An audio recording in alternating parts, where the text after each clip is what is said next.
Player all in. Imagine, tu es pro de poker et tu es depuis un mois à Vegas pour les championnats du monde. Un bon mois de merde d'ailleurs. Plus de 20 tournois joués, 2 minuscules ITM et tu es déjà en déficit de près de 85 000 $. C'est dur, mais tu es toujours là. C'était le plan. Tu es professionnel et Vegas, tu sais que c'est ta place. Tu joues ce soir ton tout dernier tournoi, le tout dernier tournoi des World Series of Poker. Tu passes le jour 1, puis le jour 2. Le jour 3 commence, et là, magnifique, tu termines la journée dans les chip leaders. Et après 4 jours de bataille, les 3177 joueurs du début, il n'en reste plus que 2. Toi et lui. Jusque-là, tu as bien géré ton heads-up. Tu as 58 blindes et il ne lui en reste que 23. C'est à ce moment-là que tu reçois Roi 9 suité et relance à 3,5 blindes.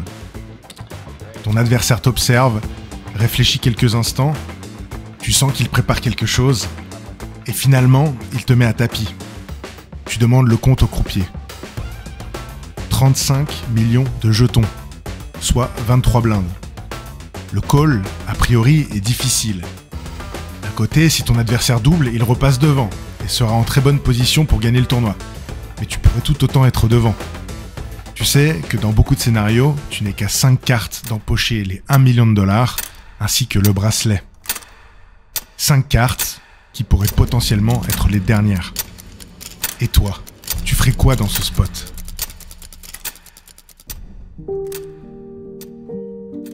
Les gens qui ne jouent pas au poker pensent que c'est un jeu de chance. Ils pensent que le hasard domine tout et qu'il est impossible de contrôler son destin. D'autres avancent que le poker, c'est avant tout du courage. Il faut lâcher des gros bluffs, intimider ses adversaires, les faire se coucher. Mais ceux qui ont fait du poker leur métier, ceux qui ont fait un Vegas du début à la fin, qui ont fait des années online, pris des bad runs qui durent des mois et des mois, ceux-là ont compris que le poker, au-delà de la technique, c'est surtout de l'endurance et du mental. Et que le plus dur, ce n'est pas de bien jouer, c'est de bien jouer tout le temps.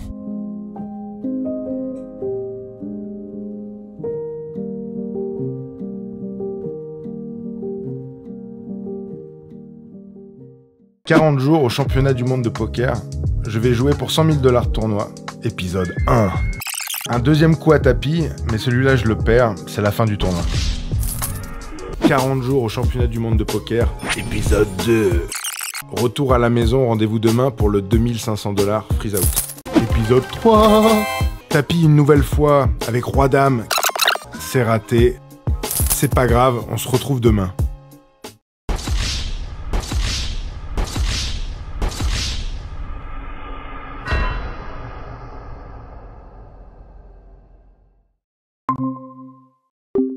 T'as l'air crevé. Ouais.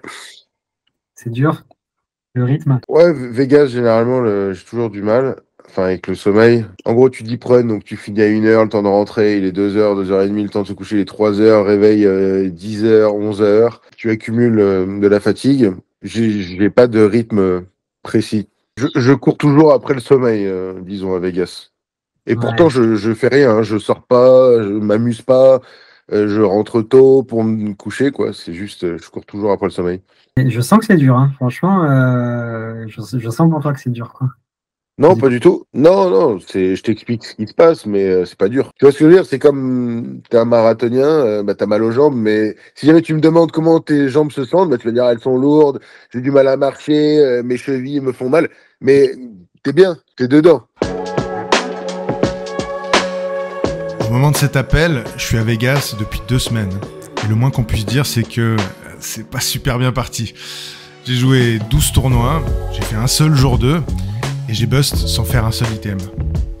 Et même si je connais le MTT, même si je sais que la variance est énorme et que les perfs sont rares, forcément ça m'affecte un peu. Chaque jour je joue bien, mon meilleur poker, concentré, lucide, mais à chaque fois... Épisode 6. Épisode 7. Épisode 8. Épisode 9.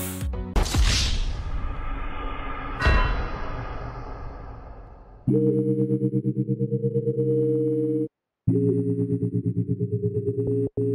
vais jouer le D1A du Main Event. J'espère qu'on fera aussi bien que l'année dernière. Le Main Event arrive en fin de mois et je me réconforte en me disant que c'est le tournoi où j'ai le plus d'edge. J'ai fait 50e l'année dernière jusqu'à la fin du jour 6.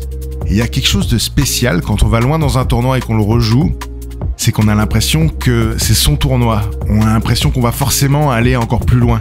Et le 8 juillet, le matin où le main commence, je me sens prêt comme jamais. Cette table au jour 1 est franchement pas si mal. Je reconnais aucun professionnel, c'est-à-dire que c'est une table remplie d'amateurs, et ce sont des amateurs qui ont peur en plus. C'est le tournoi de leur année. Déjà, c'est le tournoi de l'année pour moi, alors j'imagine pour eux. Après, la journée se passe pas très bien, je gagne aucun coup, honnêtement. Je finis même en dessous du stack de départ, ce qui fait une 50aine de blindes. Mais bon, on est vivant. Jour 2 commence, et là...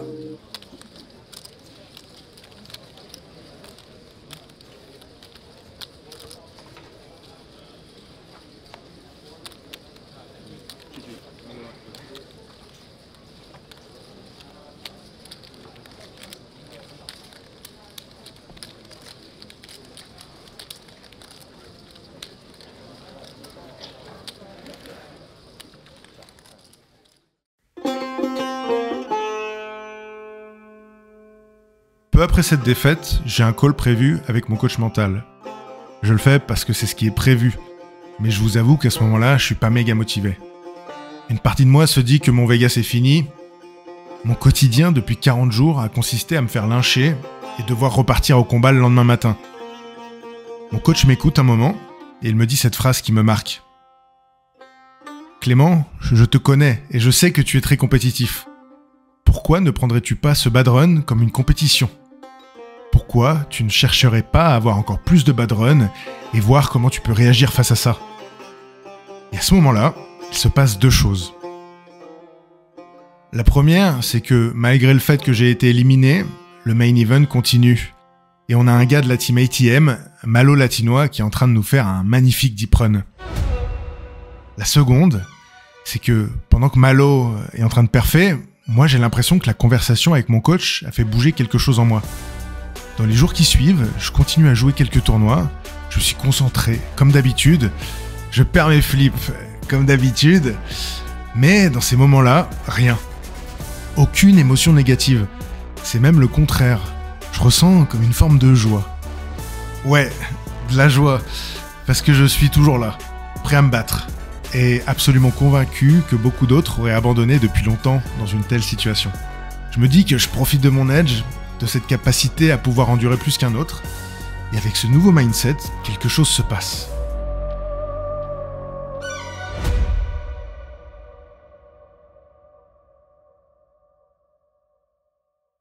Ce 3000 $ dont je vais vous raconter les dernières heures, je l'ai réentré 4 fois. Mais à ce moment-là, ça ne me fait ni chaud ni froid. Je me sens comme invulnérable. Je passe le jour 1, le jour 2, et à la fin du jour 3, petit miracle, je fais ma séance de méditation et m'endors immédiatement. Et il faut bien vous rendre compte que c'est la première fois depuis mon arrivée à Vegas que j'arrive à faire une nuit entière. Le lendemain, je me lève juste avant le début de journée en pleine forme. Quand j'arrive au casino ce matin du D4, il s'est passé quelque chose. Déjà, j'ai une énergie et une fraîcheur que je n'ai pas ressentie depuis des semaines. C'est peut-être le jour où je me sens le mieux de tout mon Vegas. Mais surtout, il y a un truc en plus. Une hypersensibilité qui me surprend moi-même. J'observe chaque adversaire, je note chaque détail aussi infime soit-il. Je suis dans un état de concentration que j'ai rarement vécu aussi intensément, et qui est difficile à décrire, mais je vais essayer. Parce que c'est de ça dont il s'agit maintenant, le dernier jour du tout dernier tournoi de mon Vegas, le tournoi de la dernière chance.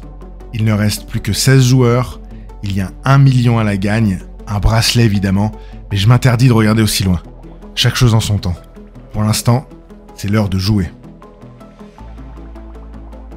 17 joueurs restants sur ce 3000 mid stakes. Incroyable, on est assuré de 52 000 et il y a 1 million à aller chercher.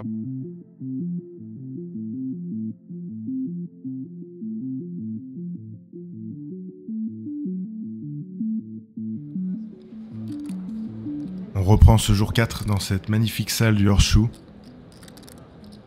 Et on découvre 7-7 de grosses blindes. UTG à relancer, à 2 blindes, bouton à payer. Et je complète. Roi 8-3 avec 2 carreaux.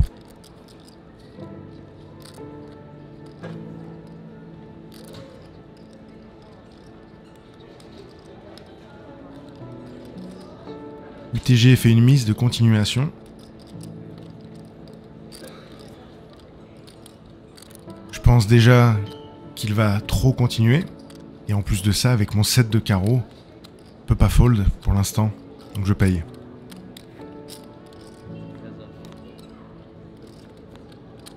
Turn, doublette du 8. J'ai beaucoup plus de 8 que lui. Mais je vais pas transformer en bluff ma paire de 7.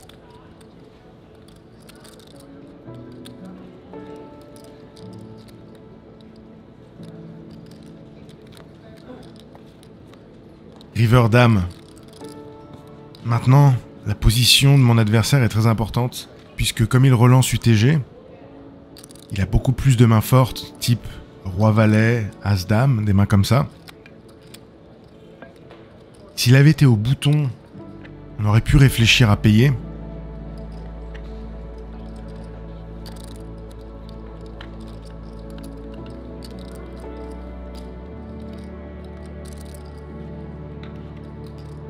Mais je préfère passer.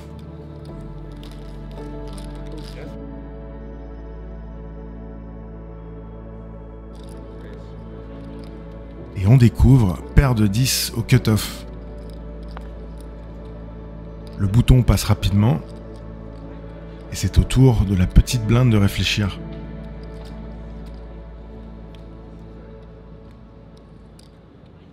On n'est plus que 17 dans ce tournoi. Et il décide de faire tapis pour 10 blindes.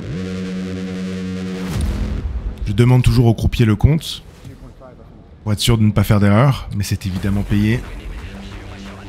Paire de 7 chez mon adversaire, paire de 10 chez moi. 80% de chance de gagner. Le flop est beau, la turn est belle, et la river. On remporte le coup. On passe maintenant à 45 blindes.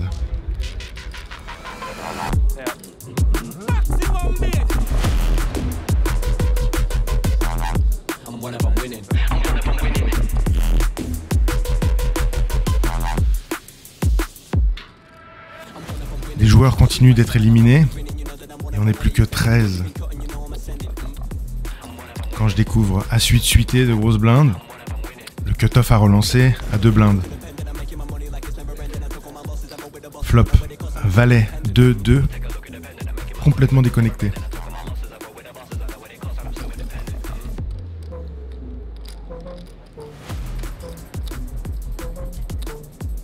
Mon adversaire fait une mise de continuation de 1 blinde. Évidemment, je continue, mais maintenant c'est assez spécial quand même. Est-ce qu'il a les valets pour le full? Il a peur de rien? Est-ce qu'il a plutôt As-Roi, As-Dame? Et il préfère ne pas miser trop cher pour me garder dans le coup? On touche le 8 à la turn.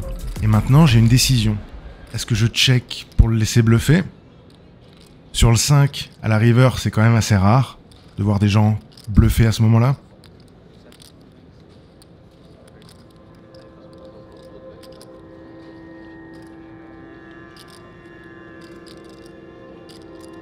C'est pour ça que je décide de miser moi-même. Et je vais miser 600 000 dans un pot de 1,8 million. Donc l'équivalent de 1/3 du pot.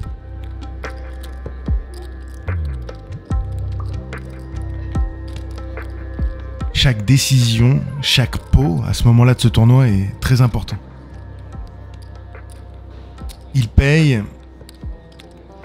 On remporte une nouvelle fois un joli pot.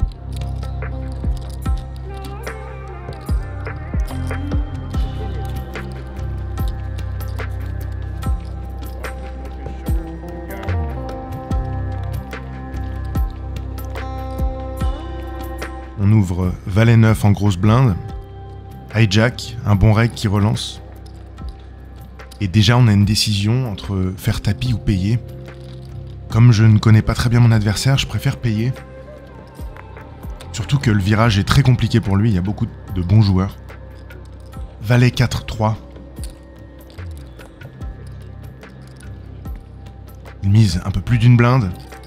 Évidemment, c'est payé chez nous. Je m'attends à ce qu'il le fasse beaucoup trop d'ailleurs. As de carreau. C'est une carte qu'il va beaucoup bluffer, si par exemple il a un Broadway. Et quand je le vois checker, j'imagine qu'il a de la showdown value. Peut-être une petite paire, comme paire de 8, paire de 9. Je check, j'ai rien d'autre à faire. Et on gagne. Ce sont des petits pots, mais très importants.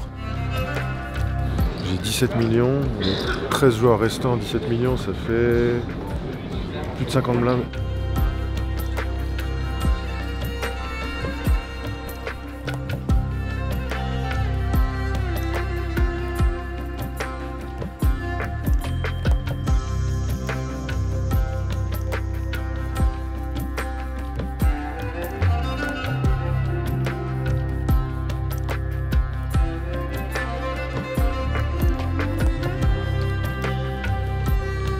As-Roi UTG, on relance à 2 blindes. Et j'ai un virage assez difficile. Le Brésilien qui est à ma droite est un joueur très compétent, très concentré, on peut le voir. Heureusement qu'il n'a que 10 blindes. Et il me fait tapis.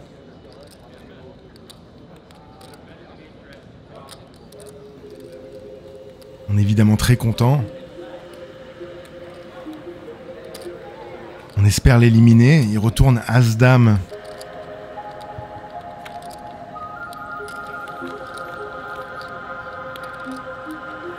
Et le roi directement au flop. Donc maintenant il a besoin de trèfle ou d'une quinte backdoor, pas de valet.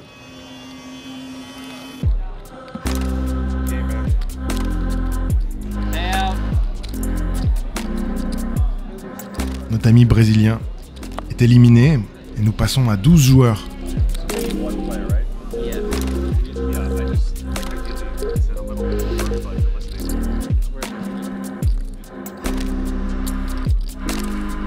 Vous le reconnaissez, c'est mon futur adversaire. On est en train de discuter d'une main qu'on a jouée la veille. Et il rentre immédiatement dans un coup. Donc on a Alec Torelli sur sa droite qui relance. Adam qui 3-bet avec valet 3. Et on a un short stack derrière qui fait tapis.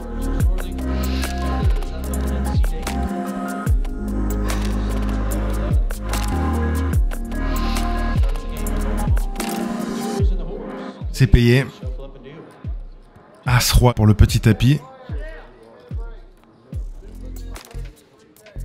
Et cette main-là est très importante pour moi. Alors déjà, on a la chance de potentiellement éliminer un adversaire. Mais en plus de ça, ça me donne beaucoup d'informations. Il a vraiment pas eu peur de 3 bêtes avec son valet 3, juste parce qu'il a un gros stack.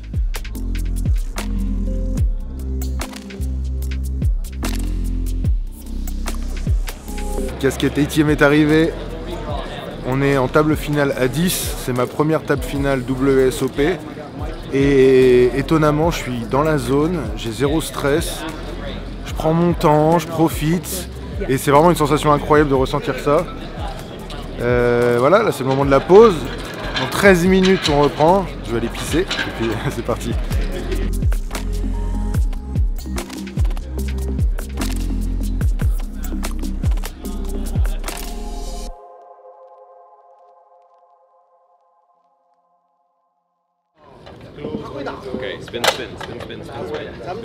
Le niveau de cette table finale va être très relevé.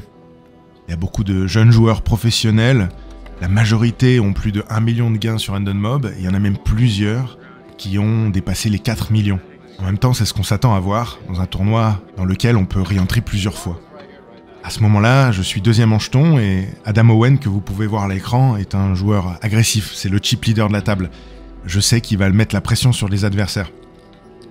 Je vais plutôt garder le profil bas, prendre le maximum d'informations, attendre que les petits tapis sautent et prendre les bons spots d'open une fois que le chip leader aura passé.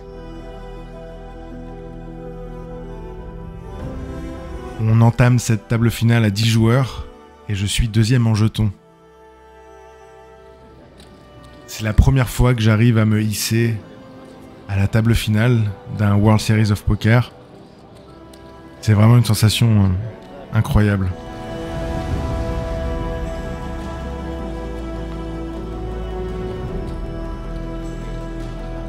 On a 2 éliminés très rapidement. Le 10e, puis le 9e. On a dépassé la barre des 100 000 $ maintenant.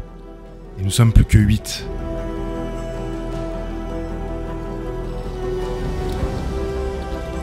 Et là, c'est une main folle qui va arriver.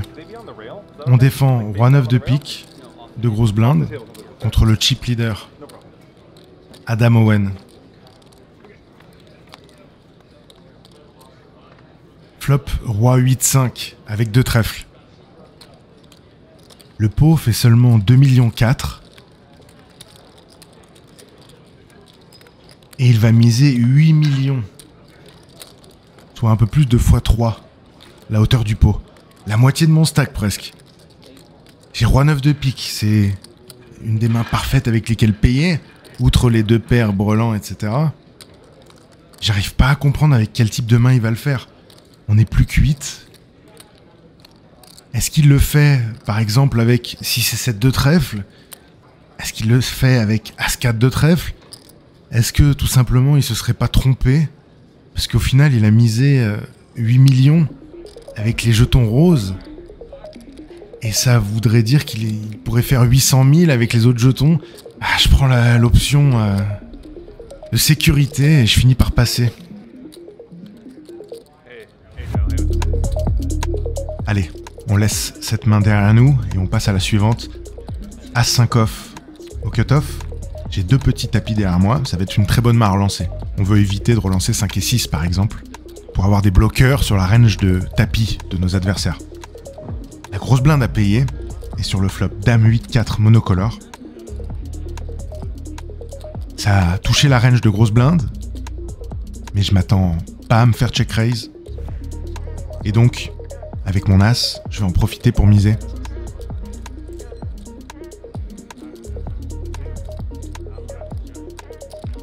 C'est payé chez mon adversaire. Turn le 3, avec 4 piques maintenant. Il a moins de combinaisons de mains off-suit, puisque en ayant beaucoup de pression ICM, il va moins les payer. Moi par contre, j'en ai encore beaucoup, tout ce qui est Roi Valet, Roi 10. Et avec ma gutshot supplémentaire, plus mon as, je vais en profiter pour mettre une deuxième mise. L'objectif étant d'essayer de lui faire passer avec 8 et 5, par exemple, de carreau. Peut-être un valet 4 de cœur.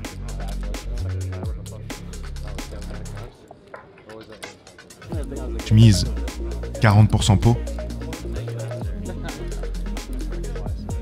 qui devrait me permettre de faire tapis à la river. Il paye. River As. Donc maintenant, je vais évidemment pas bluffer.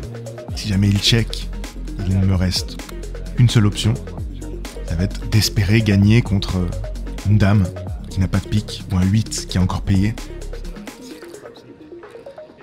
8 et 6. Il aurait passé cette main contre le 3e barrel, j'imagine. Et on l'emporte. Une main très importante.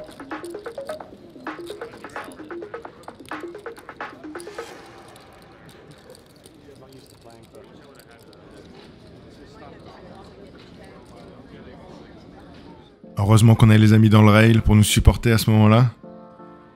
La nouvelle commence à se répandre et ils arrivent petit à petit.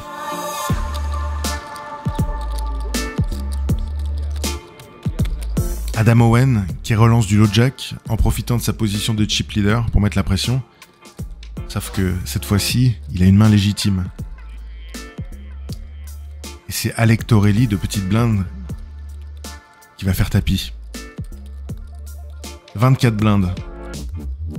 C'est le montant que Adam Owen a à payer.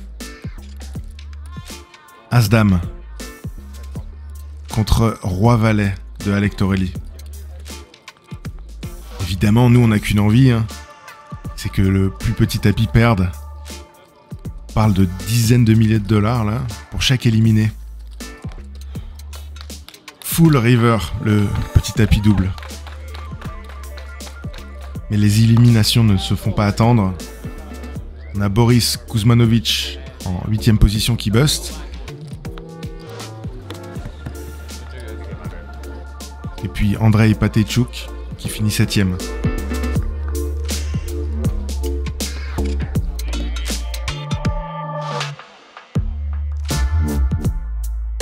Nous sommes 6 joueurs left, 224 000 $ maintenant d'assurer. Et c'est à mon tour maintenant de faire le travail et d'éliminer un petit tapis si je peux.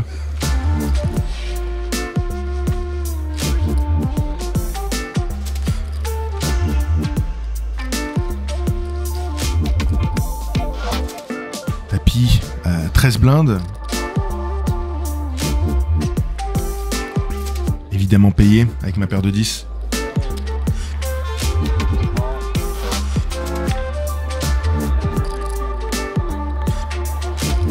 On va peut-être passer à 5 joueurs restants. Le flop est pas mal, maintenant un 10 lui donne la quinte. Surtout pas de 10, pas d'as ni de roi. Ça ne peut jamais être facile ces moments-là.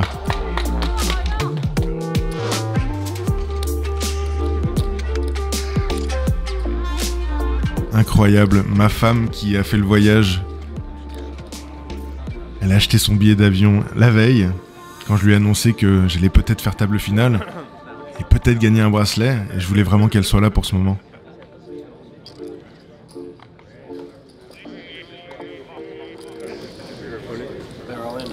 C'est à mon tour de faire tapis avec As-Roi contre Taylor Black, qui a relancé du bouton. On est devant.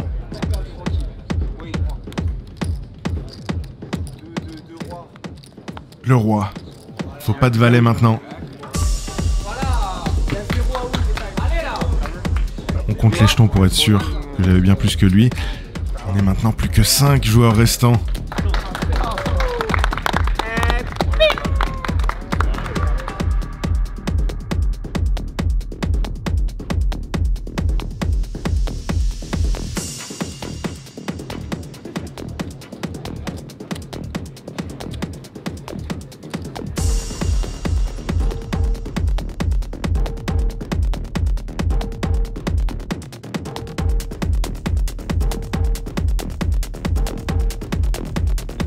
Relance du cut-off d'Alec Torelli. Sur la petite blinde d'un des short stacks.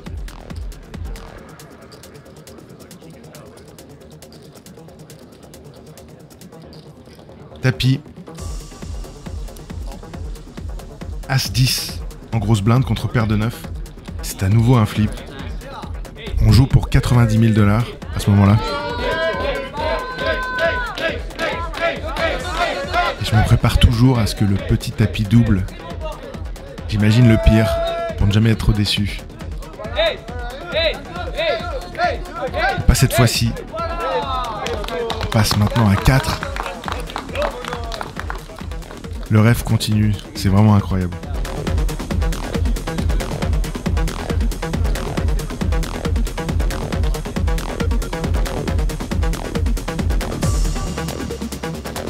Allez. J'ai jamais été aussi short. J'ai à peu près 15 blindes et je découvre les dames du cut-off.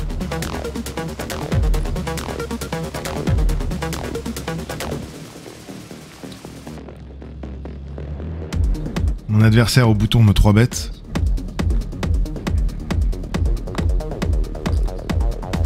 J'ai qu'une seule option, c'est de faire tapis.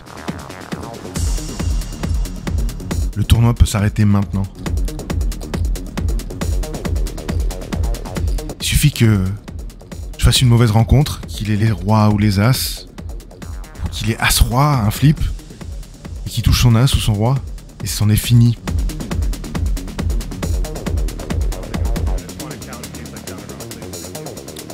Bonne nouvelle, il ne paye pas immédiatement. Je dois certainement être devant. Allez, les dames contre roi valet. Les dames contre roi valet, j'ai les dames. Les roi valet. Pas droit.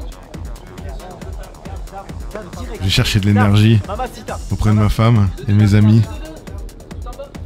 As, As 4. Il y a les carreaux backdoor.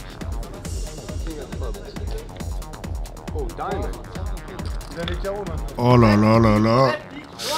Oui, le 3 de pique. En double.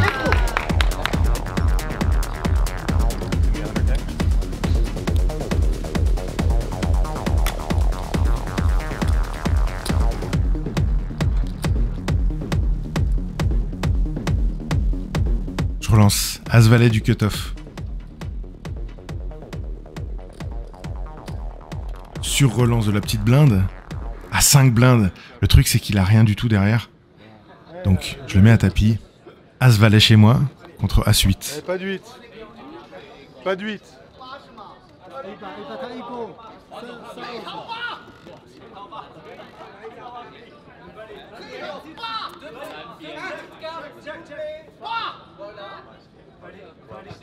On est toujours bien devant.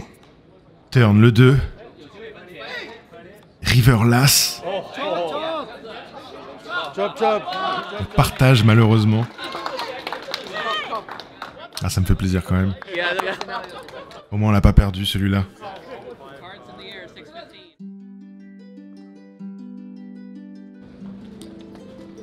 Le prochain palier est un 1,5 million $. Je refuse de regarder, mais je sais qu'on joue pour beaucoup d'argent. Et contre mon ami, encore, cette fois-ci j'ai les As. Il relance du bouton très cher. C'est littéralement la main d'après. On lui retourne la mauvaise nouvelle. Les As contre Roi-Dame. J'ai les As contre roi dame.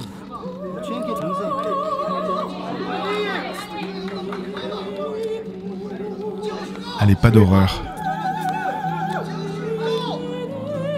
Un As au flop, mais il a une ventrale maintenant. Un valet lui donne la quinte. Il a 18% de chance d'améliorer. Plus que 8%. Et on l'emporte celle-ci, magnifique.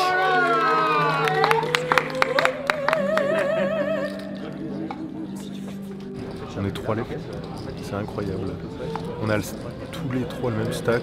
On a 45 blindes tous ensemble. Merci beaucoup.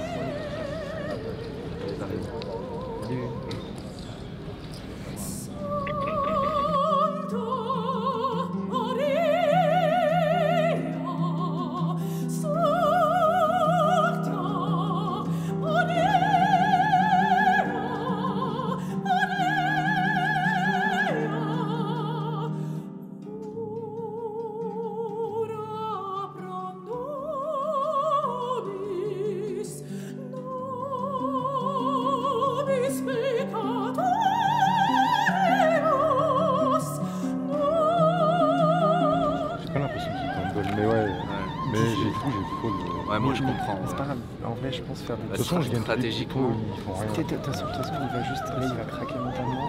Donc, les spots, tout est vraiment pas sur skip. Je pense qu'il a check jam énorme. Je pense qu'il doit avoir un combo de draw, tu sais, il se dit, je sais pas comment le jouer, tapis, tu vois.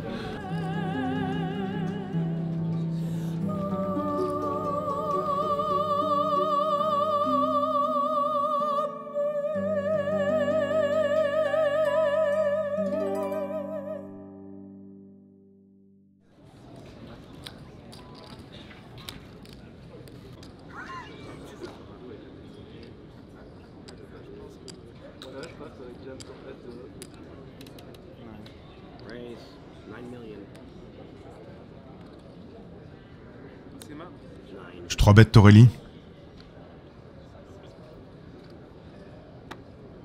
Ça passe. Allez là! We woke the sleeping giant. He was sleeping for like 3-4 hours. Now he's active. That's a proper free bet. Huh? Proper free bet sizing. Yeah. Je me fais taunt un peu.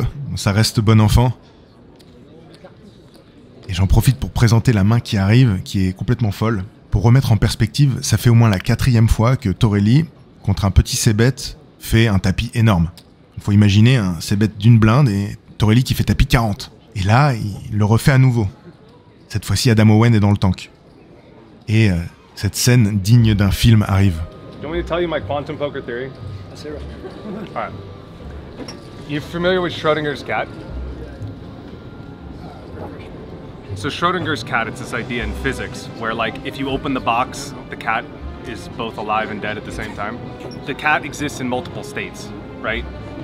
Because the box is not yet open. So until you open the box, you don't know if the cat is alive or dead. So it's technically both alive and dead. Quantum mechanics explains this. So my quantum poker theory is that if you fold, I'm bluffing. But if you call, I have it. Huh? But I already told you the theory. You want to tell me what to do? I mean, you're a talker. I already told you my quantum poker theory, man. Yeah. Leading call.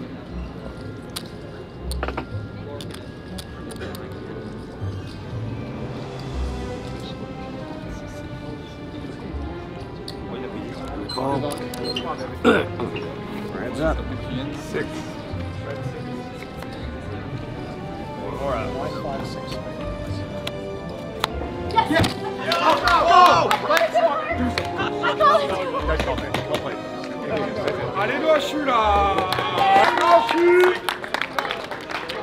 C'est le heads up contre mon ami Adam. Je suis content que ça soit contre lui, c'est un bon gars en plus.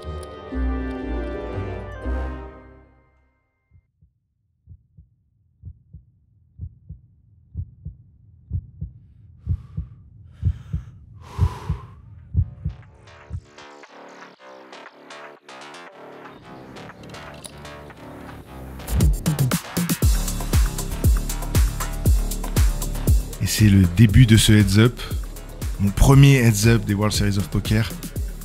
Le bracelet sur la table, je refuse de le regarder. Ce serait horrible d'être aussi proche et de pas l'avoir. As-Valet, on relance du bouton et c'est payé de la grosse blinde. As 4-3, je vais décider de check.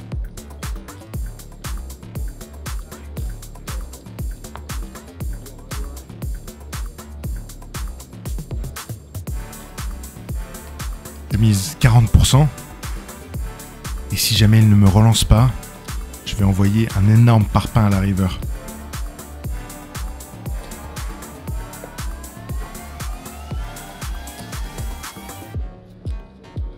Le 6, magnifique, c'est une brique complète.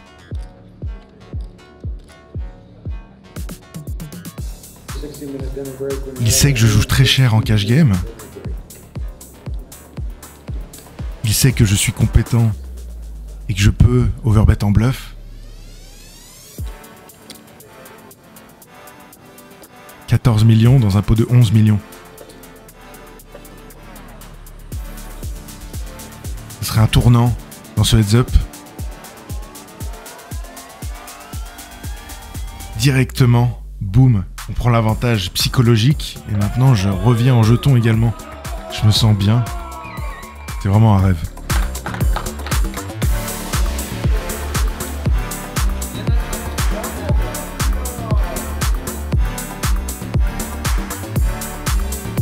« 5-6, au bouton, je vais limper. » D'ailleurs, ce qu'il faut savoir, c'est que en tournoi, il y a une hantée en plus et qu'on est censé passer aucune main du bouton pour avoir un mix de relance et de limp. Mon adversaire doit relancer 40% du temps et c'est d'ailleurs ce qu'il fait à ce moment-là. 5 et 6, on paye.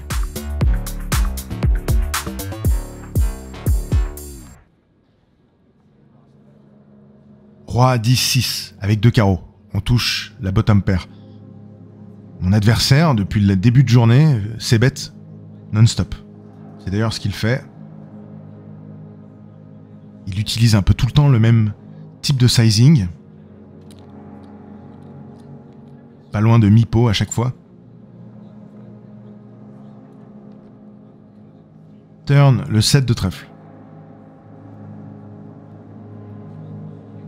Et il check. Dans ma tête, je me dis directement que il va pas avoir assez de bonnes mains. Je pense pas que perdre 10, par exemple Breland 10, se mette à checker. Je pense pas que les As se mettent à checker. Donc, à mon avis, il a quelque chose comme les valets, ou peut-être As 10. Et j'en profite pour commencer mon bluff. Et ça passe.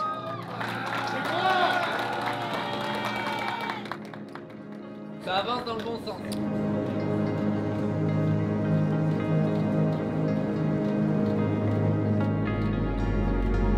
Il relance à 2,5 blindes. Je suis passé maintenant devant au jeton. Et avec mon 3 et 2 à pique, je vais défendre.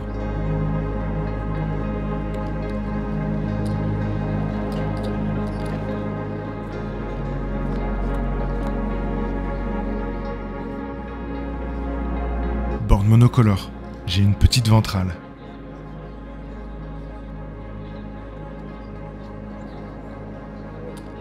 Il mise la moitié du pot. Et je paye. Je sais que c'est le genre de board où les gens vont trop c-bet et trop abandonner à la river, donc j'en profite.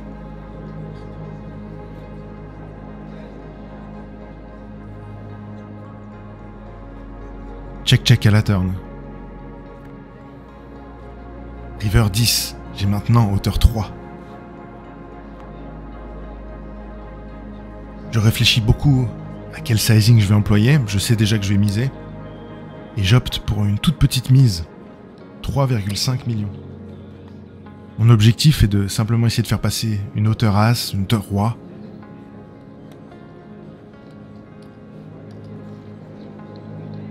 Ça marche à nouveau, incroyable.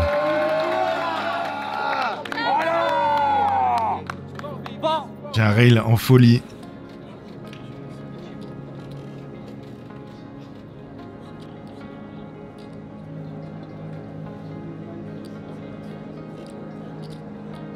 On a un lime du bouton, je relance. Et il passe.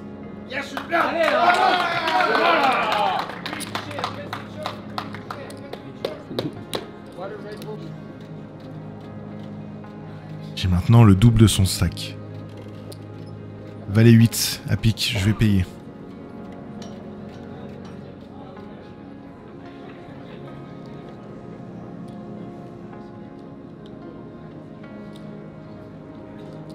Relance à 3 blindes.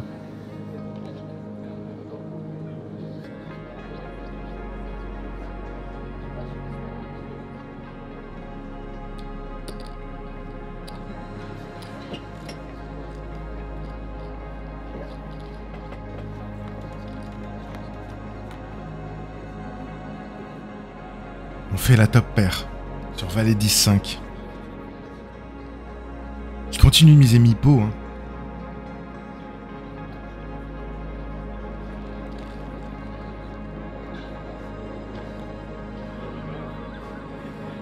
Une seule option, c'est de payer.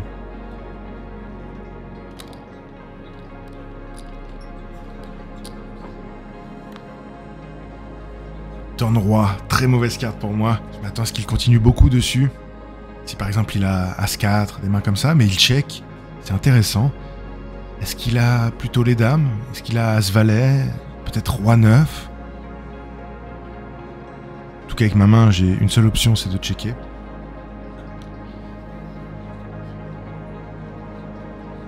River 8.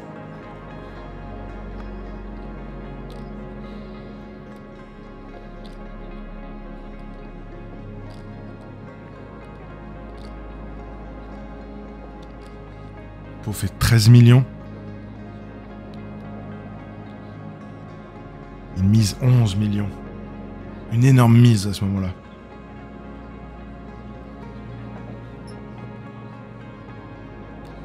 Alors, évidemment, je vais continuer. La question maintenant, c'est est-ce que je fais tapis moi-même?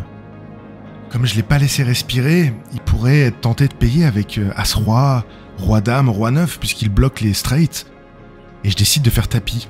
Il passe instantanément, c'est-à-dire qu'il bluffait forcément.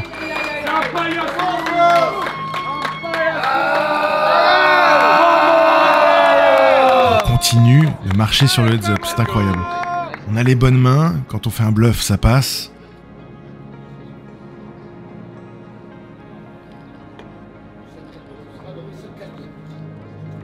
Un pot limpé.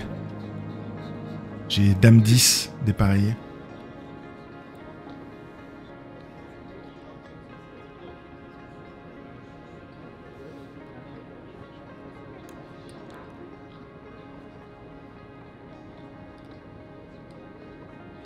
Mise mi-pot à nouveau.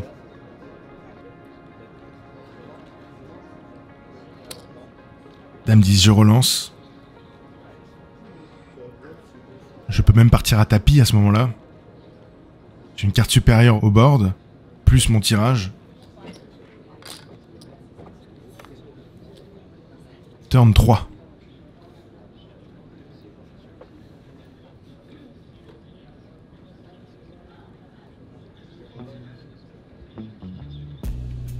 Je décide de checker. Je pourrais également continuer.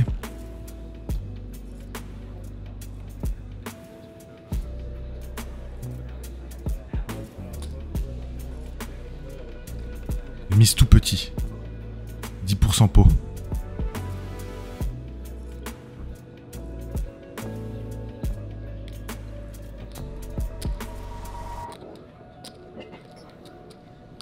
Un 8 ou un roi et ça peut être la fin du heads up déjà.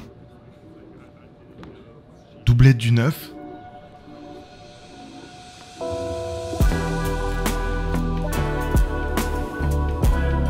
Je peux encore gagner hein. Je peux avoir 8 et 10, 7 et 8.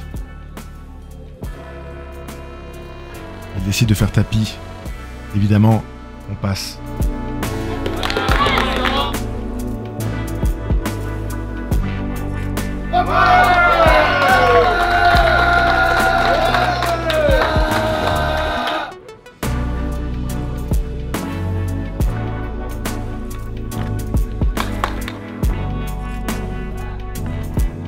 On s'échange plusieurs pots.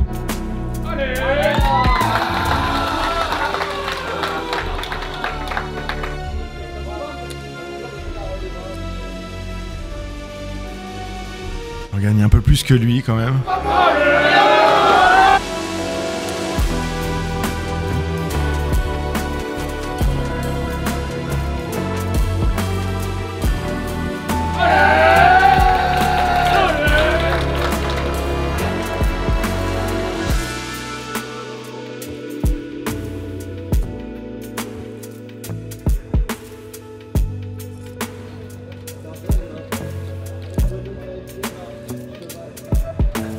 Il a 11 blindes. Je limp avec dame 9 au bouton. Et je sais déjà que s'il fait tapis, je paye.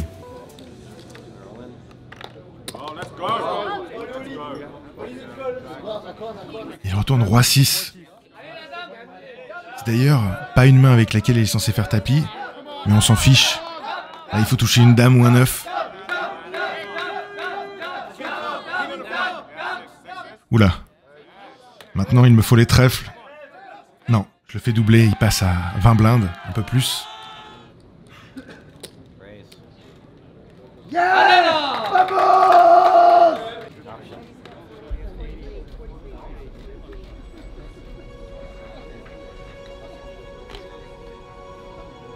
Adam qui limp. Et je retourne roi 9. Grosse blinde.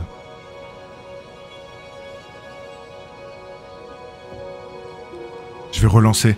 Roi 8, j'aurais checké. Roi 9, je relance.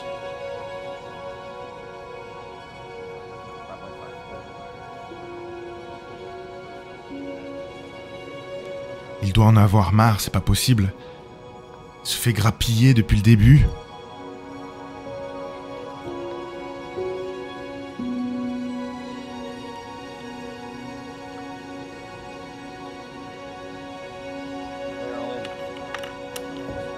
Tapis.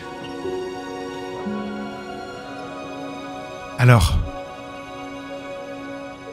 je suis en train de calculer toutes les mains qu'il pourrait avoir.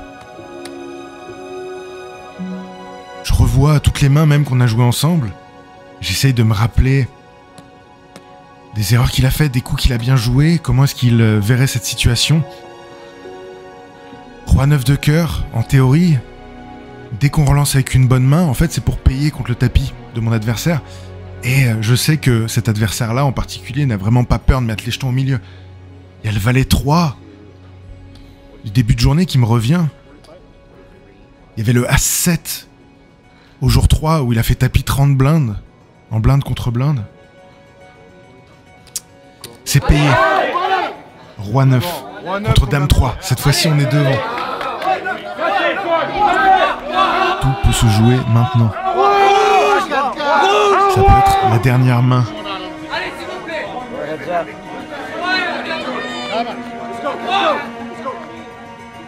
Le roi au flop directement. Le valet.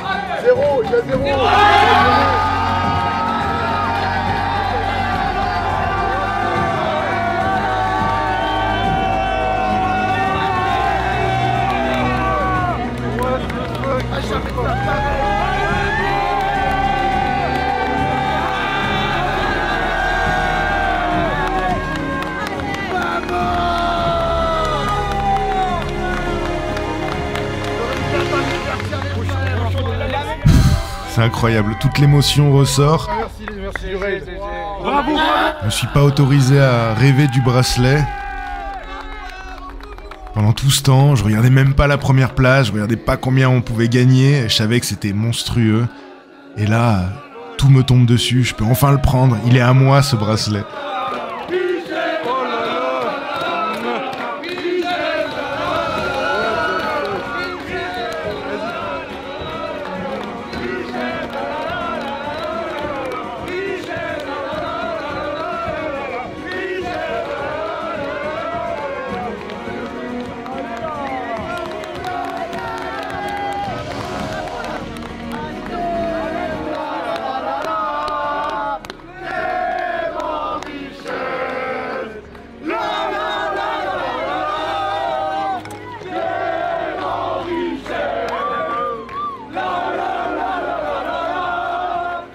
Quel rail de folie.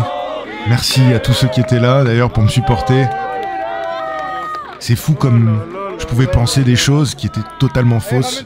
Je pensais que ça allait rien me faire d'avoir un bracelet. Je suis en train de pleurer. Je pensais que j'allais préférer jouer sans rail, sans supporter. Et au final, pas du tout. C'est incroyable.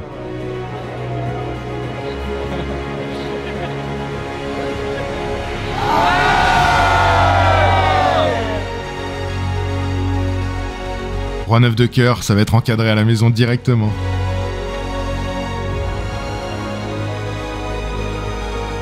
Je suis encore sous le choc.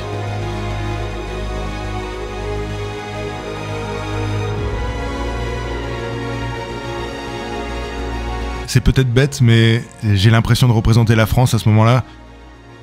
Je sais que c'est pas comme si j'avais gagné la Coupe du Monde de football, mais je suis content de rapporter un trophée à la France.